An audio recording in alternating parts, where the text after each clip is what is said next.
Hey everybody, this is Jerry Kezhaya at the Auto Shop, and I want to welcome you into our parts department. Today we're going to talk about batteries, and the reason we're talking about batteries, well, at least the batteries in your cars and trucks, is because the weather keeps changing. As you know, here in East Texas or in North Texas, the weather can change. It can get really, really crazy. We're going to have 80 degrees yesterday, and today is going to be a high in the low to mid 40s. And tonight, who knows what it's going to do? And I know that again next week we're going to be up to 80 degrees again, and it's going to keep doing this roller coaster for a while. Welcome to wintertime in North Texas.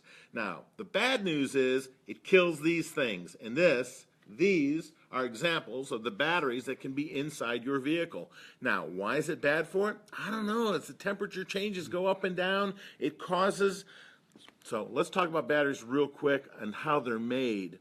This is an interstate battery. It's typical of the batteries that we sell. This is called a side post, and they also have top posts. I put all side post batteries up here for the point of this discussion, so everybody understands we're using the same type of battery, and we're going to test the same type of battery, okay?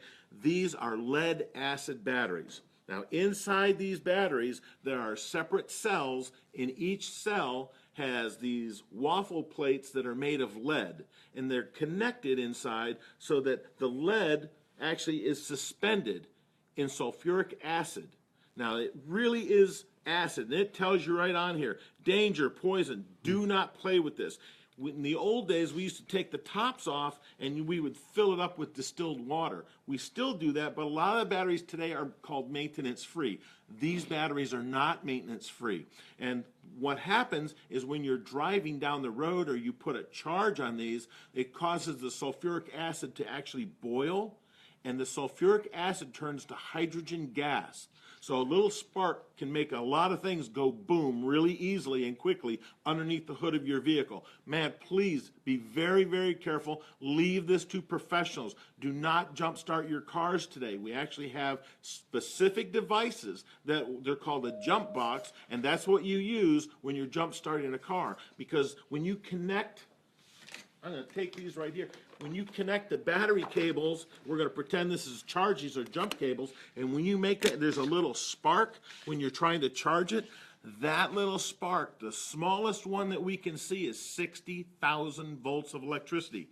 And the computers in your car are designed to run from 11.9 to 15.9 volts, not 60,000.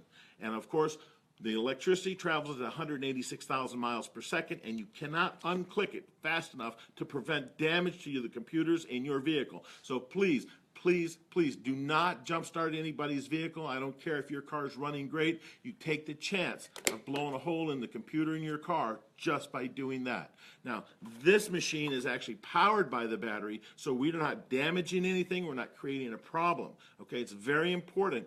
Please leave this to professionals. As we have more and more computers inside cars today, the last thing you want to do is create problems for yourself by jump starting a car. And the other thing people do, and we see it all the time, is they reverse. They put the negative on the positive and the positive on the negative.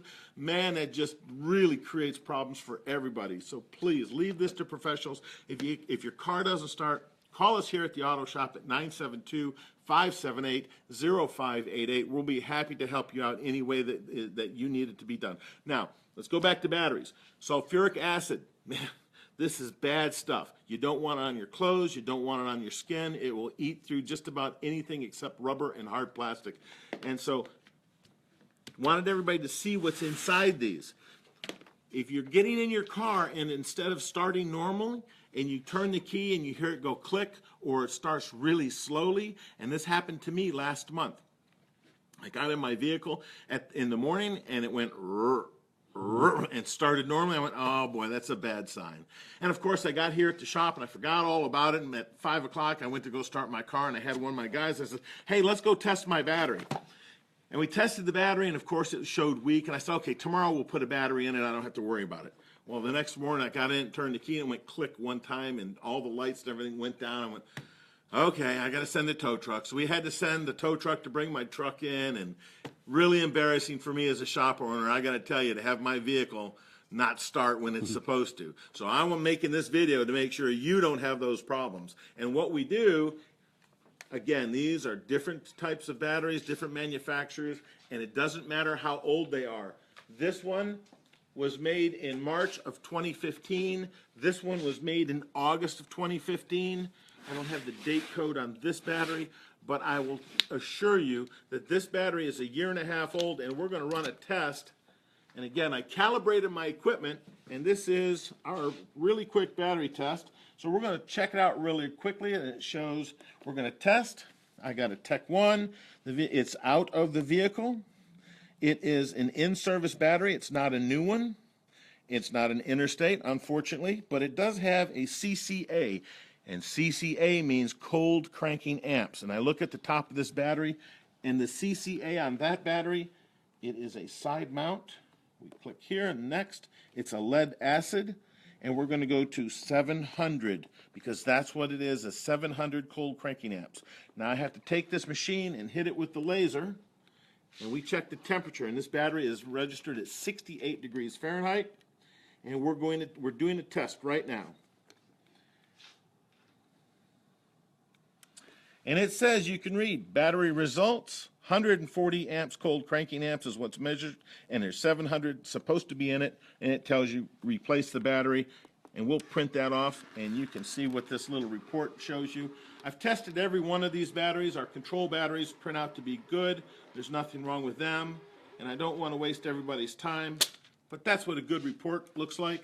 It's very quick.